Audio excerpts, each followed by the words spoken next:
नमस्कार दोस्तों, मैं हूं महेंद्र सिंह और आप देख रहे हैं the interview times YouTube channel, जहां हम जटिल मुद्दों को आसान भाषा में समझाते हैं। आज हम बात करेंगे एक ऐसी खबर की जो पूरी दुनिया में चर्चा का विषय बनी हुई है। जी हाँ, बात कर रहे हैं H1B वीजा और इसके लिए लागू होने वाली $1 लाख की फीस। अगर आप टेक्नोलॉजी, जॉब्स या इमिग्रेशन में रुचि रखते हैं, तो ये वीडियो आपके लिए बहुत ज़रूरी है। इसे आसान भाषा में समझाने जा रहा हूँ, तो अंत तक बने रहिएगा। तो चलिए शुरू करते हैं। सबसे पहले ये समझते हैं कि H1B वीज़ा आखिर है क्या? H1B वीज़ा अमेरिका का एक नॉन इमिग्रेंट वीज़ा है, जो विदेशी प्रोफेशनल्स को वहाँ काम करने की इजाज़त देता है। ये खास तौर पर उन नौकरियों के लिए है जिनमें हाई स्किल्स चाहिए, जैसे software engineering, data science, medicine या फाइनेंस। ये वीजा 3 साल के लिए मिलता है, जिसे 6 साल तक बढ़ाया जा सकता है। हर साल सिर्फ 85,000 नए वीजा दिए जाते हैं, 65,000 सामान्य और 20,000 उन लोगों के लिए जो अमेरिका में मास्टर्स डिग्री कर चुके हैं। इसे पाने के लिए कंपनी को USCIS यानी US citizenship and immigration services में पिटिशन फाइल करनी होती है। डिमांड इतनी ज्यादा है कि एक लॉटरी सिस्टम से सिलेक्शन होता है। खास बात यह है कि भारत और चीन के लोग इस वीजा के लिए सबसे बड़े लाभार्थी हैं। करीब 71% वीजा भारतीयों को मिलता है और 11.7% ये वीजा चीनी नागरिकों को मिलते हैं। अमेजन, माइक्रोसॉफ्ट और मेटा जैसी कंपनियां हर साल हजारों H1B वीजा स्पॉन्सर करती हैं। अब समझते हैं कि H1B वीजा आखिर विवादों में क्यों रहता है। दरअसल H1B वीजा हमेशा से विवादों का हिस्सा रहा है। कुछ लोग कहते हैं कि ये अमेरिका को इनोवेशन में आगे रखता है, क्योंकि ये AI experts, cyber security professionals जैसे टैलेंट लाता है। लेकिन कुछ लोग इसे अमेरिकी नौकरियों के लिए खतरा मानते हैं। वेतन पर इसका असर पड़ता है, ये एक बड़ा आरोप लगता है। कुछ कंपनियां H1B का इस्तेमाल सस्ते लेबर के लिए करती हैं, जिससे अमेरिकी वर्कर्स का वेतन दबाव में आता है। आउटसोर्सिंग का भी एक आरोप लगता है।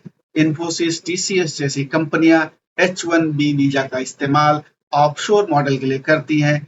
कई बार अमेरिकी कर्मचारियों को अपने विदेशी रिप्लेसमेंट को ट्रेन करने के लिए भी कहा जाता है। एक फ्रॉड का भी मामला आता है इसमें। पहले लोग एक ही व्यक्ति के लिए एप्लीकेशंस डालते थे, लेकिन 2024-25 में इसे रोकने के लिए नियम बदले गए हैं।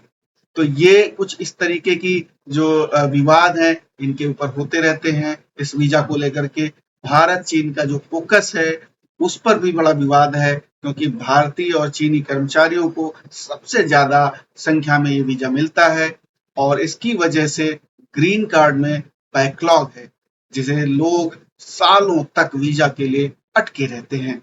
अब आते हैं ताजा खबर पर। 19 सितंबर 2025 को राष्ट्रपति डोनाल्ड ट्रंप ने एक नया नियम लागू किया है, जिसके तहत H1B वीजा के लिए नई पिटिशंस पर हर साल $1 लाख की फीस देनी होगी। ये फीस 21 सितंबर 2025 से लागू हो रही है और अगले 12 महीनों तक लागू रहेगी, जब तक इसे बढ़ाया ना जाए। किसे देनी होगी ये फीस?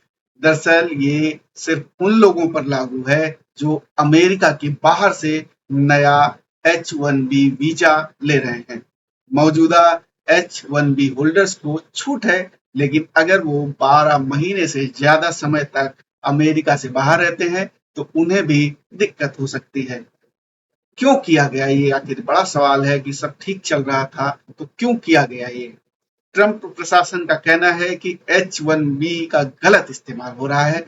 उनका दावा है कि 2000 से 2019 तक विदेशी स्टेम वर्कर्स की संख्या 1.2 मिलियन से बढ़कर 2.5 मिलियन हो गई है, जबकि नौकरियां सिर्फ 44.5% बढ़ी हैं।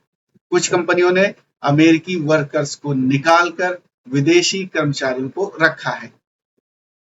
और अब क्या नया है? ट्रंप ने एक नया गोल्ड कार्ड वीजा भी लॉन्च किया है, जिसकी कीमत है 1 मिलियन अमेरिकी डॉलर। व्यक्तिगत वीजा अगर आप ले रहे हैं और अगर आप कारपोरेट स्पॉन्सरशिप के लिए वीजा ले रहे हैं तो यही गोल्ड कार्ड 2 मिलियन अमेरिकी डॉलर का होगा। ये हाई वैल्यू टैलेंट के लिए है। साथ ही एक नया नियम बन रहा है जो लॉटरी की जगह वेतन और एजुकेशन के आधार पर सिलेक्शन करेगा। तो आप समझते हैं कि इसका असर कितना होगा और किस पर होगा। दरअसल इसका असर काफी बड़ा होने वाला है, जैसा कि अभी आकलन किया जा रहा है।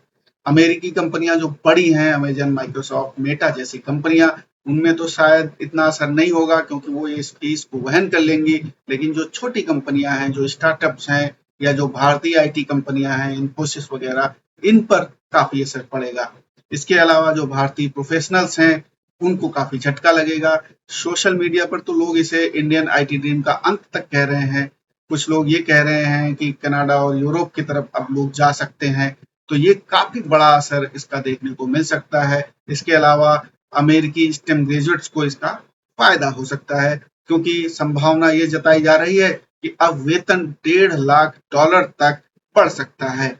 लेकिन एक और जो असुविधा हो सकती है या जो देरी हो सकती है वो प्रोजेक्ट्स में देरी देखने को मिल सकती है, ऐसा आकलन किया जा रहा है। हालांकि एक पॉजिटिव आकलन भारतीय आईटी इंडस्ट्री के लिए भी हो रहा है। ये कहा जा रहा है कि भारत की जो 250 बिलियन अमेरिकी डॉलर की इंडस्ट्री है उसको फायदा होगा। फायदा इसलिए होगा क्योंकि अब टैलेंट गेन होगा, यानी कि जो पहले टैलेंट जो है बाहर चला जाता था, अब वो यहीं बेंगलुरु, गुड़गांव, नोएडा में रह के अपने टैलेंट का जो इस्तेमाल है वो करेंगे। इससे एक बात का असर सिर्फ पड़ेगा, वो ये है कि भारत का जो अमेरिका के साथ रिश्ता है बिजनेस का, उस पर थोड़ा स्ट्रेस पड़ सकता है। लेकिन जो टैलेंट गेन होगा उससे शायद भरपाई होगी, भारत में और ज्यादा इनोवेशंस होंगे और इसका असर भारत की इकोनॉमी में भी पड़ेगा। भारतीय टेक इंडस्ट्री के जो संगठन है वो बिजनेस के लिए तो इसे नुकसानदेह बता रहे हैं, लेकिन राजनीतिक तौर पर जो प्रतिक्रियाएं आ रही हैं उनको भी जरा समझ लेते हैं। तो राजनीतिक जो लोग हैं वो कह रहे हैं कि अमेरिका ने नौकरियों की रक्षा के लिए एक अच्छा कदम उठाया है, लेकिन बहुत इसे सख्त बता रहे हैं। ACLU जैसे ग्रुप्स जो है इसे कोर्ट में चुनौती की तैयारी कर रहे हैं। भारत में भी राजनीतिक तौर पर इसकी प्रतिक्रियाएं आई हैं। सरकार की काफी आलोचना हो रही है कि किस तरीके से अमेरिका के साथ भारत के रिश्तों को आगे बढ़ाया गया है। और सोशल मीडिया की बात करें तो सोशल मीडिया में तो इसे कहा जा रहा है पे टू प्ले, और वहीं कुछ लोगों को मानना है कि इससे ब्रेन गेन होगा। तो कुल मिलाकर के तमाम प्रतिक्रियाएं आ रही हैं। आने वाले समय में पता चलेगा कि इसका कितना भारत को फायदा होगा और कितना अमेरिका को नुकसान या फायदा होगा। तो दोस्तों, ये था H1B वीजा और नए $1 लाख फीस का नियम, जिसका पूरा लेखा जोखा मैंने आपके सामने रखा। ये बदलाव न सिर्फ अमेरिका बल्कि भारत को और पूरी दुनिया के टेक प्रोफेशनल्स को प्रभावित करेगा। आप इस बारे में क्या सोचते हैं? क्या ये नियम सही है या गलत है? कमेंट में जरूर बताइए। अगर आपको ये वीडियो पसंद आया हो तो लाइक करें, चैनल को सब्सक्राइब करें और बेल आइकॉन दबाना बिल्कुल ना भूलें, ताकि आपको ऐसी खबरों का विश्लेषण सरल शब्दों में सबसे पहले मिले। मिलते हैं अगली वीडियो में, तब तक के लिए नमस्कार।